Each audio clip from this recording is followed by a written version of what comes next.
Item ಯಾವುದೇ ಇರಲಿ try ಮಾಡಿ ಆಚಿ ಚಿಕನ್ ಮಸಾಲಾ. ಇನ್ನು ಧಾರವಾಡದಲ್ಲಿ ಪರಿಸ್ಥಿತಿ ಹೇಗಿದೆ? ಧಾರವಾಡದಲ್ಲೂ ಅದೇ ಪರಿಸ್ಥಿತಿ ಇದೆ. ಸ್ಕ್ಯಾನಿಂಗ್ ಮಾಡಿಸ್ಕೊಳ್ಳೋಕ್ಕಾಗದೆ ರೋಗಿಗಳು ಪರದಾಟ ಮಾಡ್ತಾ ಇದ್ದಾರೆ. ಬಾಕಿ ಹಣ ಮತ್ತು ಸಿಬ್ಬಂದಿ ವೇತನ ಇಲ್ಲದೆ ಸ್ಕ್ಯಾನ್ ಸೆಂಟರ್ ಬಂದ್ ಆಗಿದೆ. ಕಳೆದ 2.5 ವರ್ಷದಿಂದ ಬಾಕಿ ಹಣ ಸಿಕ್ಕಿಲ್ಲ. 3 ದಿನಗಳಿಂದ ಸ್ಕ್ಯಾನಿಂಗ್ಗೆ ಅಲಿದು ಸುಸ್ತಾಗಿದ್ದಾರೆ ರೋಗಿಗಳು. ಸ್ಕ್ಯಾನಿಂಗ್ ಸೆಂಟರ್ ಮುಂದೆ ಪಾಪ ಕಾದು ಕುಳಿತಿದ್ದಾರೆ. ನಮ್ಮ ಬಳಿ ದುಡ್ಡಿಲ್ಲ, ಪ್ರೈವೇಟ್ ಅಲ್ಲಿ ಹೋಗಿ ಸ್ಕ್ಯಾನ್ ಮಾಡಿಸ್ಕೊಳ್ಳೋಕೆ ಅಂತ ವೃದ್ಧರು ಬೇಡಿಕೊಳ್ತಾ ಇದ್ದಾರೆ ಮತ್ತು ರಾಜ್ಯ ಸರ್ಕಾರದ ವಿರುದ್ಧ ಆಕ್ರೋಶ ವ್ಯಕ್ತಪಡಿಸ್ತಾ ಇದ್ದಾರೆ.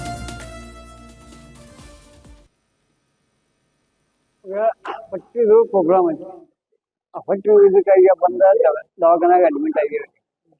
ಡಾಕ್ಟರ್ ಏನ್ ಹೇಳಿದ್ರು, ಪಟ್ಟಿ ಸಿಟಿ ಸ್ಕ್ಯಾನಿಂಗ್ ಮಾಡ್ಕೊಂಬರ್ರಿ ಅಂತ ಹೇಳಿದ್ರು. ನಾವು ಇಲ್ಲಿ ಬಂದ ನಿನ್ನೇನು ಬಂದು ನೋಡಿ ಆದ್ಮೇಲೆ ನಿನ್ನೇನು ಬಂದ್ ಐತಂದ್ರೆ ಮತ್ತು ನಾವು ಬಂದು ಇದಕ್ಕೆ 2 ಸಲ ಬಂದು ಹೊಳ್ಳಿ ಹೋದ್ವಿ. ಮತ್ತು ಇವತ್ತು ಅಂದ್ರೆ ಚಲೋ ಇದ್ದಂತೆ ಮುಂಜಾನೆ 2 ಸಲ ಬಂದು 2 ಸಲ ಬಂದೇವಿ. ಮತ್ತು ಈಗ ನೋಡಿ ಬರ್ಬೇಕಂತ ಬೇಡ ಅಂತ ನಮ್ಗೆ ಇವತ್ತು ಬಂದಿತ್ತು. ಅದಕ್ಕೆ ಈಗ ಬಂದು ನಾವು ವಿಚಾರ ಮಾಡಿ ನಮಗೆ ಪಟ್ಟಿದು ಪ್ರೋಗ್ರಾಮ್ ಐತಿ. ಆ ಪಟ್ಟಿ ಇದಕ್ಕಾಗಿ ಬಂದ ದವಾಖಾನಾಗ ಅಡ್ಮಿಟ್ ಆಗಿರಿ. ಸೊ ಈಗ ಸಮಯ 10:45. ಬಾಗಲಕೋಟೆ ಮತ್ತು ಧಾರವಾಡದಲ್ಲಿ ಏನಾದರೂ ಪರ್ಯಾಯ ವ್ಯವಸ್ಥೆ ಕಲ್ಪಿಸಲಾಗಿದೆಯಾ? ರೋಗಿಗಳ ಪರದಾಟ ನಿಂತಿದೆಯಾ? ಈ ಬಗ್ಗೆ ಹೆಚ್ಚಿನ ಮಾಹಿತಿಯನ್ನು ಕೊಡೋದಕ್ಕೆ ಬಾಗಲಕೋಟೆಯಿಂದ ನನ್ನ ಕಲೀಗ ಅಶೋಕ ಹಡಪದ್ ಮತ್ತು ಧಾರವಾಡದಿಂದ ಶ್ರೀಧರ್ ಮುಂಡರಗಿ ನೇರ ಸಂಪರ್ಕಕ್ಕೆ ಬಂದಿದ್ದಾರೆ. ಎಸ್ ಅಶೋಕ್, ಏನಾದರೂ ಪರ್ಯಾಯ ವ್ಯವಸ್ಥೆ ಮಾಡಿದಾರಾ ಈ ಕ್ಷಣಕ್ಕೆ?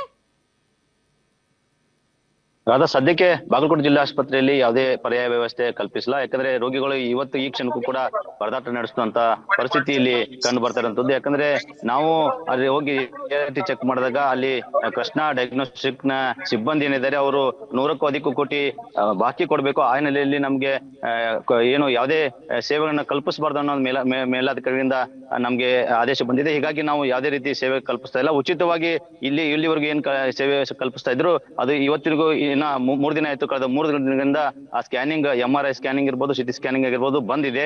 ರೋಗಿಗಳು ಅನಿವಾರ್ಯವಾಗಿ ಸ್ಕ್ಯಾನ್ ಮಾಡಿಸಲೇಬೇಕು ಅಂತಾದ್ರೆ ದುಡ್ಡು ಕೊಟ್ಟು ಅಲ್ಲಿ ಏನು ಒಂದು ಸ್ಕ್ಯಾನ್ ಮಾಡಿಸುವಂತ ಪರಿಸ್ಥಿತಿ ಬಾಗಲಕೋಟೆ ಜಿಲ್ಲಾ ಆಸ್ಪತ್ರೆಯಲ್ಲಿ ಇವತ್ತಿಗೂ ಇದೆ. ಕಳೆದ 3 ದಿನದ ರೋಗಿಗಳು ದಿನಕ್ಕೆ 25-30 ರೋಗಿಗಳು ಅಲ್ಲಿ ಬರ್ತಾರೆ MRI ಮತ್ತು ಸಿಟಿ ಸ್ಕ್ಯಾನ್ ಮಾಡ್ಸಕ್ಕೆ. ಆದ್ರೆ ಯಾರಿಗೂ ಬಡ ರೋಗಿಗಳೇ ಹೆಚ್ಚಾಗಿ ಜಿಲ್ಲಾಸ್ಪತ್ರೆಗೆ ಬರ್ತಾರೆ. ಉಚಿತವಾಗಿ ಸರ್ಕಾರ ಸೇವೆ ಸಲ್ಲಿಸುತ್ತೆ ಅನ್ನೋ ಒಂದು ಆಶಾಭಾವನೆಯಿಂದ ಅಲ್ಲಿಗೆ ಜಿಲ್ಲಾಸ್ಪತ್ರೆಗೆ ಬರ್ತಾರೆ. ಆದ್ರೆ ಬಡವರ ಏನು ಆಶಾಭಾವನೆ ಇದೆ ಅಲ್ಲಿ ಚುನೂರು ಆಗ್ತಾ ಇರುವಂತದ್ದು. ಯಾಕಂದ್ರೆ ಸರ್ಕಾರ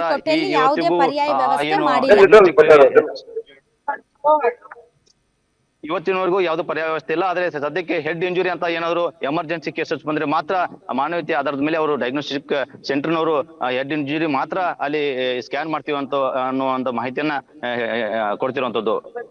ರಾಧಾ, ಆಲ್ ರೈಟ್.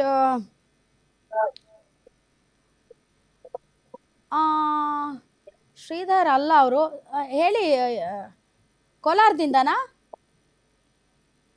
ಹೌದು ಹೌದು madam, Radha madam, Kolar. Yes, ಕೋಲಾರದಲ್ಲಿ ಪರಿಸ್ಥಿತಿ ಯಾವ ರೀತಿ ಇದೆ? ಹೌದು ರಾಧಾ ಮೇಡಮ್, ಏನಂದ್ರೆ ಈಗಾಗಲೇ ಕೋಲಾರದಲ್ಲಿ ಯಾವ ರೀತಿ ಇದೆ ಅಂದ್ರೆ ಪರಿಸ್ಥಿತಿ, ಇಲ್ಲಿ ಕೋಲಾರದಲ್ಲಿ ಅತಿ ಬಡವರಿಗೆ ಈ ಕಡೆ ಕೋಲಾರ ಜಿಲ್ಲೆಯಾದ್ಯಂತ ಸೇರಿದಂತೆ ಚಿಕ್ಕಬಳ್ಳಾಪುರ ಹಾಗೂ ಬೆಂಗಳೂರು ಗ್ರಾಮಾಂತರ 3 ಕಡೆಯೂ ಸಹ ಇಲ್ಲೊಂದೇ ಸಹ ಉಚಿತ ಒಂದು ಸ್ಕ್ಯಾನಿಂಗ್ ಸೆಂಟರ್ ಇರುವಂತದ್ದು. ಅದು MRI ಮತ್ತು ಸಿಟಿ ಸ್ಕ್ಯಾನಿಂಗ್ ಮಾಡೋದಂತೆ 3 ಜಿಲ್ಲೆಗಳಿಂದ ಇಲ್ಲಿಗೆ ಬರುವಂತದ್ದು. ಇದು ಬಹುತೇಕವಾಗಿ 4 ದಿನದಿಂದ ನಿಂತಿದೆ. ಮಂಗಳವಾರ ಮಧ್ಯರಾತ್ರಿ 12 ಗಂಟೆಗೆ ಸ್ಥಗಿತ ಆಗಿರುವಂತಹ ಈ ಒಂದು ಸಿಟಿ ಮತ್ತು MRI ಸ್ಕ್ಯಾನಿಂಗ್ ಈಗಲೂ ಸಹ 4 ದಿನದಿಂದ ಯಾವುದೇ ರೀತಿಯಾದಂತಹ ಪರ್ಯಾಯ ವ್ಯವಸ್ಥೆಯನ್ನ ಒದಗಿಸಿಲ್ಲ. ಬಂದಂತಹ ಒಂದು ಆ ರೋಗಿಗಳು ಬಹುತೇಕವಾಗಿ ಪರದಾಟವನ್ನ ನಡೆಸ್ತಾ ಇದ್ದಾರೆ. ಯಾಕಂದ್ರೆ ಇಲ್ಲಿ ಬಹುತೇಕ ಬಡವರು ಬರುವಂತಹ ಒಂದು ಆಸ್ಪತ್ರೆ ಇದಾಗಿರೋದ್ರಿಂದ ಬಡವರು ಬಂದಂತಹ ಒಂದು ಇದರಲ್ಲಿ ಯಾವುದೇ ರೀತಿಯಾದಂತಹ ಒಂದು ಉಚಿತ ಸ್ಕ್ಯಾನಿಂಗ್ ಅನ್ನ ಬಂದ್ ಮಾಡಲಾಗಿದೆ. ಇಲ್ಲಿ ಈಗ ಏನಿದ್ರು ಸಹ ಕೃಷ್ಣ ಡಯಾಗ್ನೋಸ್ಟಿಕ್ ಒಂದು ಇದರಲ್ಲಿ ಸೆಂಟರ್ ಅಲ್ಲಿ ಬರೀ ಹಣವನ್ನ ಪಾವತಿ ಮಾಡಿದ್ರೆ ಮಾತ್ರ ಇಲ್ಲಿ ಒಂದು ಸ್ಕ್ಯಾನಿಂಗ್ ಅನ್ನ ಮಾಡ್ತಾ ಇದ್ದಾರೆ. ಈ ಒಂದು ಇದರಿಂದ ಬಹುತೇಕವಾಗಿ ರೋಗಿಗಳು 2-3 ದಿನಗಳು ಬಂದು ಕಾದು ಹೋಗುವಂತಹ ಒಂದು ಪರಿಸ್ಥಿತಿ ಎದುರಾಗಿದೆ. 4 ದಿನದಿಂದ ಸಹ ಕಾಯ್ತಾ ಇರುವಂತಹ ರೋಗಿಗಳು ಸಹ ನಮ್ಮ ಗ್ಯಾರಂಟಿ ಜೊತೆ ಮಾತಾಡಿದಾಗ ಬಹುತೇಕವಾಗಿ ನಾವು 4 ದಿನದಿಂದ ಕಾಯ್ತಾ ಇದ್ದೀವಿ, ನಮಗೆ ಯಾವ ರೀತಿಯಾದಂತಹ ಒಂದು ಅಪ್ಡೇಟ್ ಅನ್ನು ಕೊಡ್ತಾ ಇಲ್ಲ. ಮತ್ತೆ ಇಲ್ಲಿ ನಾವು ಯಾವ ರೀತಿಯಾದಂತಹ ಒಂದು ಸಮಸ್ಯೆಗಳು ಸಿಗಾಕೊಂತ ಇದ್ವಿ ಅಂದ್ರೆ ಮುಂದಿನ ಒಂದು ಇದಕ್ಕೆ ಯಾವ ಕಡೆ ಹೋಗಕ್ಕೂ ದುಡ್ಡಿಲ್ಲ, ನಮ್ಗೆ ಬೇರೆ ಒಂದು ಇದರಲ್ಲಿ ಮಾಡ್ಸೋಣ ಅಂದ್ರೆ ದುಡ್ಡಿಲ್ಲ. ಈಗ ಸ್ಕ್ಯಾನಿಂಗ್ ಮಾಡಿಸಿಲ್ಲ ಅಂದ್ರೆ ನಾನು ಯಾವುದೇ ರೀತಿಯಾದಂತಹ ಒಂದು ತೊಂದರೆಗಳು ಮುಂದೆ ಬರಬಹುದು. ಆದ್ರೂ ಸಹ ಯಾವ ರೀತಿ ನಾವು ಸರ್ಕಾರ ಈ ರೀತಿ ಮಾಡ್ತಾ ಇದೆ ಅನ್ನೋದು ತಮ್ಮ ಅಳಲನ್ನು ತೋಡ್ಕೊಂತಾ ಇದ್ದಾರೆ. ಆ ಒಂದು ನಿಟ್ಟಿನಲ್ಲಿ ಬಹುತೇಕವಾಗಿ ಈ 4 ದಿನಗಳು ಕಳೆದರೂ ಸಹ ಇನ್ನೂ ಸರ್ಕಾರ ಆಗ್ಲಿ ಅಥವಾ ಈ ಕೃಷ್ಣ ದಯಗಟ್ಟಿ ಇದರಿಂದ ಯಾವುದೇ ರೀತಿಯಾದಂತಹ ಒಂದು ಪರ್ಯಾಯ ವ್ಯವಸ್ಥೆ ಇದುವರೆಗೂ ಸಹ ಬಂದಿಲ್ಲ Lata madam. Okay, thank you ನಿಮ್ಮ ಎಲ್ಲ ಮಾಹಿತಿಗಾಗಿ. ನಿಮ್ಮೂರಿನಿಂದ ವಿಶ್ವ ಮಟ್ಟದವರೆಗೆ ರಾಜಕೀಯ, ಸಿನಿಮಾ, ಸ್ಪೋರ್ಟ್ಸ್ ಯಾವ ಸುದ್ದಿಯೂ ಮಿಸ್ ಆಗಲ್ಲ. ಬರೀ ಸುದ್ದಿಯಷ್ಟೇ ಅಲ್ಲ, ಜೊತೆಯಲ್ಲೇ ಇರುತ್ತೆ ವಿಶ್ಲೇಷಣೆ. ಗ್ಯಾರಂಟಿ ನ್ಯೂಸ್ನ ಸಬ್ಸ್ಕ್ರೈಬ್ ಮಾಡಿ, ಫಾಲೋ ಮಾಡಿ, ಕ್ಷಣ ಕ್ಷಣದ ಅಪ್ಡೇಟ್ಸ್ ಪಡೆಯಿರಿ.